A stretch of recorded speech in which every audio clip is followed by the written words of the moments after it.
नमस्ते भारत। आप सभी लोगों के बीच में एक बार फिर से मैं उपस्थित हो गई हूं।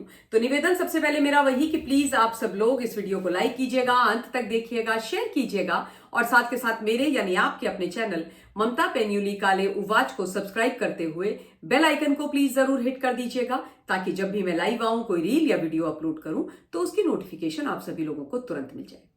बड़ा महत्वपूर्ण ज्वलंत आज का ताजा विषय आपके बीच में रख रही हूं। राहुल गांधी की घनी बेइज्जती आज हुई है और बेइज्जती का कारण ममता बनर्जी बनी है। आपने टाइटल देख लिए होंगे थंबनेल्स पर।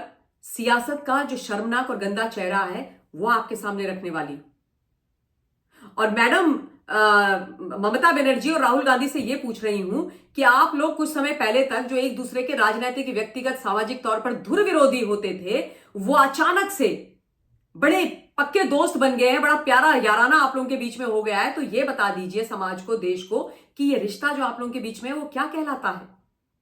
मतलब केवल अपनी राजनीतिक स्वार्थ सिद्धि के लिए कभी आप दोस्त बन जाते हो, कभी दुश्मन बन जाते हो, तो आप पर हम भरोसा करें तो कैसे करें।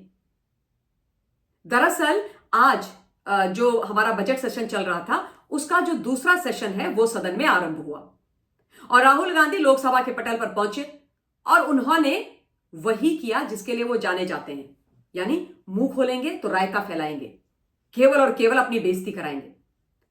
वो माननीय ओम बिरला जी से कहते हैं कि हम यानी पूरा विपक्ष ये चाहता है कि जो वोटर लिस्ट वाला प्रकरण है, जिसको हम इतने लंबे समय से मीडिया में उठा रहे हैं, वो सदन के पटल पर डिस्कस, उस पर चर्चा सदन के पटल पर हम चाहते हैं। यानी कि वोटर लिस्ट के अंदर जो नाम काटे जा रहे हैं वोटर्स के या नाम जोड़े जा रहे हैं, उस पर हम चर्चा करना सदन पर चाहते हैं। तो इस पर ओम बिरला जी ने बोला कि भाई जो वोटर लिस्ट है वो सरकार नहीं बनाती है, वोटर लिस्ट बनाने का काम सरकार का नहीं है। तो जब वोटर लिस्ट का काम सरकार करती ही नहीं है तो उस पर हम सदन में चर्चा करें ही क्यों? सदन का समय हम क्यों खराब करें? एंड बात तो सही है ना हिंदुस्तान भाई, सदन का समय राहुल गांधी की गलतफहमी और ममता बनर्जी की गलतफहमी और उनकी गंदी राजनीति के लिए तो खराब नहीं किया जा सकता। इनके पैसों से तो सदन नहीं चलता, लोकसभा और राज्यसभा, वो तो हम टैक्स पेयर के पैसों से चलता है। और सदन में देश के लिए, हम सबके लिए काम होने हैं। वोटर लिस्ट का मैटर कहां पर है? इलेक्शन कमीशन ऑफ इंडिया में है और already election commission of India में ये अपनी बात बोल चुके हैं, बहुत सारी press conference Rahul and gang कर चुके हैं। लेकिन आज जो मुद्दा राहुल गांधी ने उठाया वो केवल और केवल ऐसा प्रतीत हो रहा है जैसे अपनी प्रतिद्वंदी जो फूटी आंख नहीं देख सकती राहुल को, ऐसी ममता बनर्जी को खुश करने के लिए उन्होंने उठाया है। क्योंकि हाल ही में ममता बनर्जी ने भी इलेक्शन कमीशन के ऊपर निशाना साधा था और बोला था कि भाई बहुत बड़ी फेरबदल वोटर लिस्ट के अंदर ईसीआई कर रहा है। पश्चिम बंगाल के अंदर भी इस प्रकार से चीजें की जा रही हैं गलत। चुनाव आयोग के द्वारा उन्होंने चुनाव आयोग को निशाने में लिया था। तो ममता बनर्जी ने जो मुद्दा उठाया उस मुद्दे को लेकर के राहुल पहुंच गए लोकसभा में। क्योंकि मैं आपको याद दिला दूं, पिछली बार जब राहुल ने अडानी का मुद्दा उठाया था तब ममता बनर्जी ने बोला था कि हम राहुल के साथ इस मुद्दे पर नहीं हैं, ये जनता के और जो विपक्ष के मुद्दे हैं उनको तो उठाते नहीं है, अडानी वाला मुद्दा उठाते हैं। तो अडानी वाला मुद्दा विपक्ष का है नहीं, ये राहुल का पर्सनल है, we have got nothing to do with it. तो just to prove his point and just to keep Mamata Banerjee happy and just to keep her on his right side, Rahul Gandhi ने इस बार वो मुद्दा उठाया जो अभी कुछ दिन पहले ममता ने उठाया और जो ममता उठाना चाहती थी। तो इसलिए मैं बोल रही हूं कि ये सियासत का गंदा और घिनौना और शर्मनाक चेहरा है कि जिस मुद्दे का सरकार से, संसद से कोई लेना देना नहीं है, वो आप अपने जो राजनीतिक स्कोर है उनको सेटल करने के लिए, एक दूसरे को खुश करने के लिए सदन में उठा रहे हैं, सदन में बवाल कर रहे हैं, हंगामा काट रहे हैं। और वैसे तो आप लोग बड़े दुश्मन बने हुए रहते हो और अब एक झूठ जिसको एम्पलीफाई किया जा रहा है राहुल गांधी और पूरे इस इंडिया अलायंस के द्वारा, उसको सही साबित करने के लिए इकट्ठे होकर के आप सदन का टाइम बर्बाद कर रहे हो। तो भाई मतलब ये क्या, किस तरीके का आप लोगों की यारी दोस्ती है? यानी कि आप लोग सिर्फ और सिर्फ अपनी राजनीति के लिए कभी दोस्त बन जाते हो, कभी दुश्मन बन जाते हो, देश और जनता को आप मूर्ख बनाते रहते हो। तो ये तो नहीं चलेगा ना साहब। और ये तो वही वाली बात हो गई कि मीठा मीठा गप गप, तीता तीता थू थू। जब ये लोग जीतते हैं जिन प्रदेशों में ये जीतते हैं, या फिर जो लोकसभा के चुनाव 2024 के हुए थे उसमें अगर कांग्रेस पार्टी की 99 सीट्स आती हैं तो इनके लिए सब कुछ सही है। इलेक्शन कमीशन सही है, वोटर लिस्ट में कोई प्रॉब्लम नहीं है, ईवीएम में कोई प्रॉब्लम नहीं है, सब कुछ ठीक है। लेकिन जब ये हारने लग जाते हैं तो पहले तो केवल ईवीएम बदनाम होती थी, अब इन्होंने ईसीआई को भी बदनाम करना शुरू कर दिया है, उनके सर भी ठीकरा फोड़ना शुरू कर दिया है। तो ऐसा नहीं चलता ना। जब ममता बनर्जी वेस्ट बंगाल में जीती चुनाव बैक टू बैक, तब शी हैड नो प्रॉब्लम्स, पर अब अचानक से ममता बनर्जी को प्रॉब्लम हो गई है। क्यों? क्योंकि अब ममता बनर्जी को यह लग रहा है कि आने वाले समय में मैं हारने वाली हूं। और बाय द वे, ये जो आरोप लगा रहे हैं राहुल गांधी एंड गैंग, इस पर इन्होंने एक संयुक्त प्रेस कॉन्फ्रेंस भी करी थी सुप्रिया त्रिनेत और संजय राउत आदि के साथ मिलकर के। इन्होंने बोला था कि भाई महाराष्ट्र के अंदर करीब 40 लाख जो वोटर्स थे वो जोड़े गए और 8 लाख के करीब काटे गए, ये इन्होंने बोला था। और उस पर इन्होंने बोला था कि हमें आपत्ति है।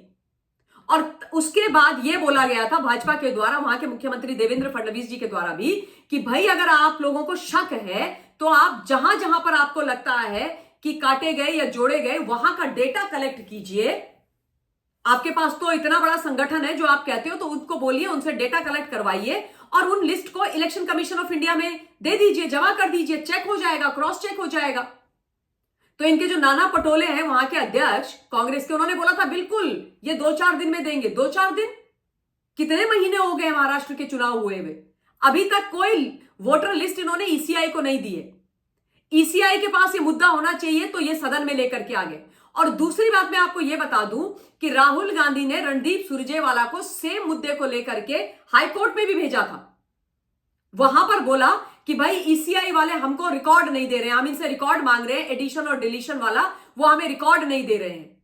तो इस पर ईसीआई ने कोर्ट में यह जवाब दिया था कि हम इनको रिकॉर्ड दे रहे हैं but we need some time, it is a proper exercise, तो हमको कम से कम अबाउट 3 मंथ्स का समय चाहिए ताकि हम पूरा डेटा मतलब जो जिस तरीके से निकाल के देना है, जो बूथ वाइज आदि है, वो निकाल करके हम दे देंगे, खत्म हो जाएगी बात। तो जब आप ऑलरेडी इस मुद्दे को हाईकोर्ट में लेकर के चले गए हो, आप ईसीआई के पास ये मुद्दा है, आप प्रेस कॉन्फ्रेंस कर गए हो, तो फिर सदन में इस मुद्दे को लाने की आवश्यकता क्या थी? खाली राजनीति करने के लिए, सदन का समय बर्बाद करने के लिए? क्योंकि आपके पास कोई रियल मुद्दे नहीं है, जनता के मुद्दे नहीं है, पब्लिक के लिए आपको कुछ करने की इच्छा नहीं है, क्योंकि आपके लिए आपकी राजनीति, गद्दी, सत्ता, बस यही इंपॉर्टेंट है। आपका जो फेक झूठा नैरेटिव है वही करेक्ट है। और ये लोग ही किंग एंड क्वींस है ना, फर्जी वोट्स को ऐड करने वाले, चाहे फिर वो ममता बनर्जी हो, चाहे अरविंद केजरीवाल हो, चाहे राहुल गांधी हो, चाहे क्या कहते हैं बाकी के इंडी वाले लोग हो इधर उधर से, यही लोग करते हैं ऐसे काम। रोहिंग्यास को दिल्ली में किसने फलीभूत किया? अरविंद केजरीवाल ने। वेस्ट बंगाल में कौन कर रहा है? ममता बनर्जी। तो भाई जो आपकी प्रॉब्लम है वो आपकी प्रॉब्लम है, क्योंकि आपके जो गलत काम है वो आप जग जाहिर हो रहे हैं। और दूसरी बात ये तो बताओ कि आपको ये 40 लाख वोटर जुड़े उससे परेशानी है कि जो 8 लाख हटे महाराष्ट्र में उससे परेशानी है? समस्या क्या है ये भी तो बता दो। बस कुछ भी मैं कौन खाम खा वाली हालत है।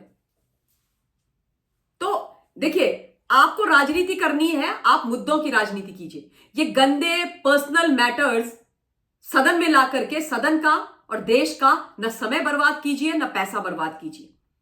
Simple as that. क्योंकि ये नॉन इशू है, ये एक बहुत ही झूठा इशू है।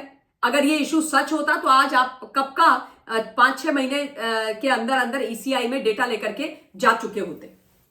और by the way, voter list her political party के पास होती है। जब इलेक्शंस होते हैं तो हर एक को वोटर लिस्ट दी जाती है। मैंने खुद चुनाव में काम किया है और इतनी सारी पोथे के पोथे वोटर लिस्ट कलेक्ट किए हैं। उसी से टैली किया जाता है कितनी वोटिंग हो गई, कितनी बाकी है, किस बूथ में कितनी लोग आ गए, कितने नहीं है। तो जाइए ना, उसको इकट्ठा कीजिए और वहां से निकालिए मैटर, सारे का सारा मटीरियल, और उसके बाद प्रोसीड करिए अगर गलत हुआ है। पर क्योंकि गलत हुआ ही नहीं है, ये फेक नैरेटिव फैला रहे हैं, तो क्यों करेंगे ये वोटर लिस्ट से टैली करना और ये सब वो सब काम? करेंगे ही नहीं, क्योंकि कुछ नहीं है, केवल इशू बनाना है, मुद्दा बनाना है। क्योंकि ये कंस्ट्रक्टिव पॉलिटिक्स नहीं, डिस्ट्रक्टिव पॉलिटिक्स करते हैं। तो भाई ममता बनर्जी और राहुल गांधी जी दोनों बताइए कि ये आप लोगों का क्या चल रहा है। और प्लीज ऐसा मत करिए, देश सब देखता भी है और समझता भी है। इस वीडियो के लिए इतना ही। बहुत बहुत धन्यवाद। जय हिंद।